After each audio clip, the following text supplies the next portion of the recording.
2024 এইটো বছৰতে মই পোৱা জীৱনৰ কঠোৰ শিক্ষাটো হ'ল কেতিয়াও কোনো মানুহক আপোনাৰ ঘৰ হ'বলৈ নিদিব।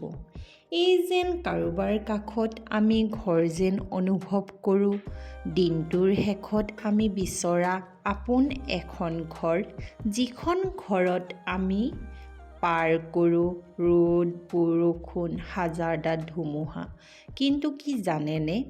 মানুহ সলনি হয়, নদীৰ দৰে নতুন গতি লয়, চৰাইৰ দৰে ক'ৰবালৈ উৰি যায়, নুঠুৱা জুইৰ দৰে জ্বলি শেষ হৈ যায়। তেতিয়া আপুনি ঘৰ ক'ত? যেতিয়া তেওঁ হৈ নাথাকিব। সেয়ে কওঁ, ঘৰ সদায় ইটা বালিৰে বনাব। লাগিলে আপোনাৰ মূৰৰ ওপৰৰ ছাদখন নোহোৱাৰ অধিকাৰ কাকো দিব নালাগে। কাৰোবাক ঘৰ বুলি মানি লোৱা মানে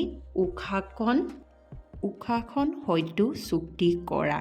কাৰণ উশাহৰ দৰে কাষত থকা মানুহজন এদিন যেতিয়া নাইকিয়া হৈ পৰিব, আপুনি তেতিয়াহে অঘৰী হৈ পৰিব।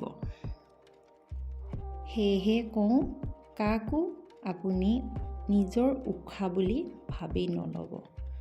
ভিডিঅ'টো চাই কেনেকুৱা পালে? থেংক ইউ ফৰ ৱাচিং। Bye bye guys.